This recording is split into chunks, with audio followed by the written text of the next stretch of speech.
Breaking news, people, and when I say breaking, I mean shattering your morning coffee mug kind of breaking. Picture this, Fulton County Courthouse, packed tighter than a Black Friday sale at Walmart, and in the middle of it all boom Tasha K, the internet's messiest auntie with a microphone, just body slammed Scrappy's reputation into the legal graveyard. Yeah, you heard me.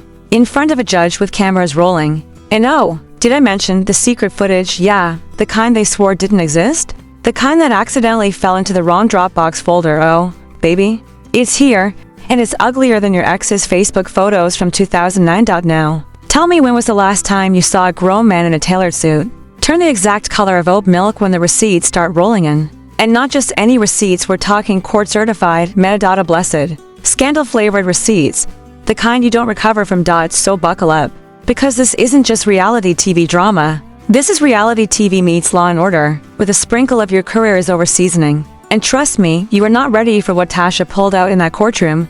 Asterisk alright. Let's set the scene for the poor souls who have been living under a Wi-Fi deprived rock. The scandal we are talking about is thicker than a triple stacked burger at 2 a.m. on a cheat day. This is about Scrappy. Yes, the same Scrappy who walks like he invented the streets of Atlanta, who brags about loyalty in every other sentence, and who apparently thinks reality TV contracts are written in invisible ink.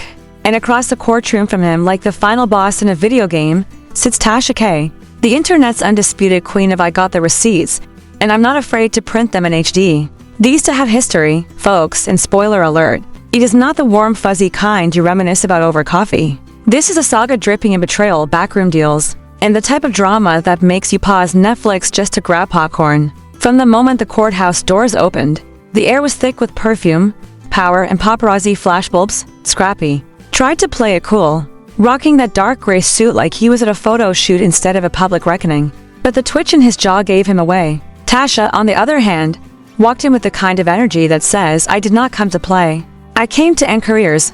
Clipped to her neck, like a trophy she hunted herself, was a silver flash drive that everyone in the building somehow knew was going to change everything. The rumor mill had already been spinning for weeks about what was on it. Was it old emails, phone recordings, a secret mixtape of Scrappy's worst freestyle attempts? Nobody knew for sure. But you could feel the tension rising like bad bread in an oven, and let me tell you, when the prosecutor called her to the stand, the collective gasp in that room could have powered a wind turbine. She strutted up, swore herself in, sat down, and with the calm of someone about to pull the pin on a grenade, unlocked her necklace and slid that flash drive into evidence. What happened next is the kind of thing that makes even seasoned court reporters choke on their pens. The first video played, grainy but clear enough to see Scrappy leaning back in a producer's office, feet on the desk, smirking like he just won a bet. He says, and I quote, if we get her mad enough, she's going to pop, just press the baby issue. That always works. The producer off-screen chuckles and warns him about saying it on camera, to which Scrappy laughs and replies, what, it's not like they'll ever air this, y'all edit everything. Cue the entire courtroom turning into a live reaction meme, gasps, whispers, even a dramatic hand over mouth from someone in the back. But Tasha wasn't done. Oh no, clip 2 rolls. This time we are in a dim hallway behind the reunion set. Scrappy again whispering into a mic, telling someone to make sure Tasha leaks the part where she cries. That's what will flip the fans. Clip 3. A producer joking with another cast member about editing a pregnancy scare to make Bambi look like she lied. Scrappy's voice pops in again from off camera, tossing in jabs about how she always looks unstable and needs just a soft chair and some lights. By the end of clip 3, the room was no longer just watching a trial, they were watching a public character assassination caught on tape. The defense tried to object, mumbling something about prejudicial evidence and courtroom procedure, but the judge cut them off with the kind of look that says, sir, please don't waste my time. And just when you thought the room might have a moment to breathe, the prosecutor drops the next bombshell question. Ms. Freeman, did anyone instruct you to manipulate content for the show? Tasha nods without hesitation and says, multiple producers. I was told to create arcs that made Bambi look irrational. I was given talking points. I was paid bonuses. When scenes went viral, she slides her phone across the desk like she is handing over a pizza menu. Except instead of toppings, it is full of incriminating text from Scrappy himself. At this point, the defense starts looking like they just realized they are playing chess without a queen. They ask for a recess. The judge denies it without blinking. And then Tasha drops the line that will probably end up in the documentary trailer. She says, at first, I thought it was just TV.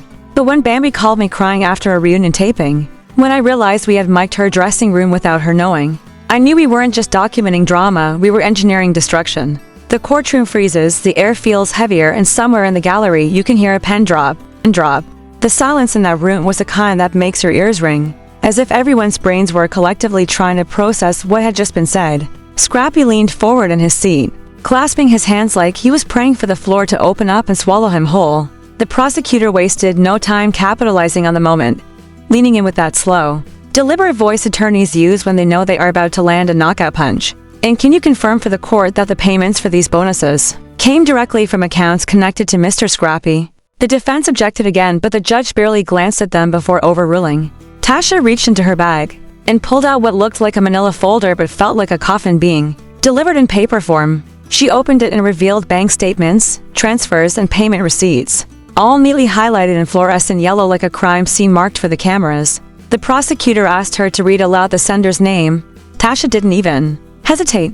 Daryl Richardson, she said, her voice steady but loaded. You could feel the energy shift. That was Scrappy's real name.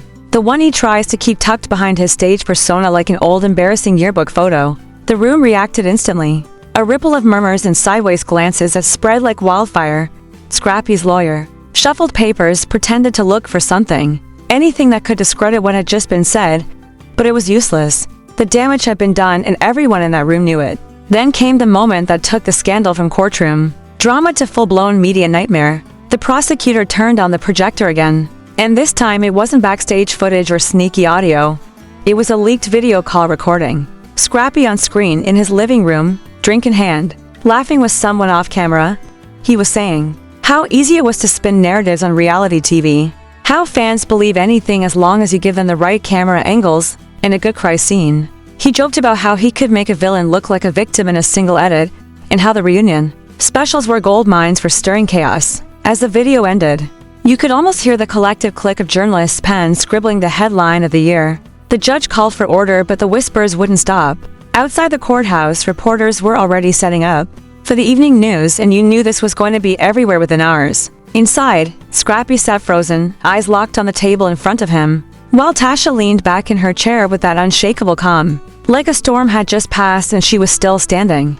The prosecutor closed the session for the day, but the look on Scrappy's face said it all. This wasn't just bad publicity, this was career-ending, reputation-shattering, legacy-burning reality, and it had been played out in front of the judge, the media, and the world. So now you've seen it with your own eyes and heard it with your own ears. The receipts are in, the footage is real, and the tea is hotter than a Georgia summer asphalt.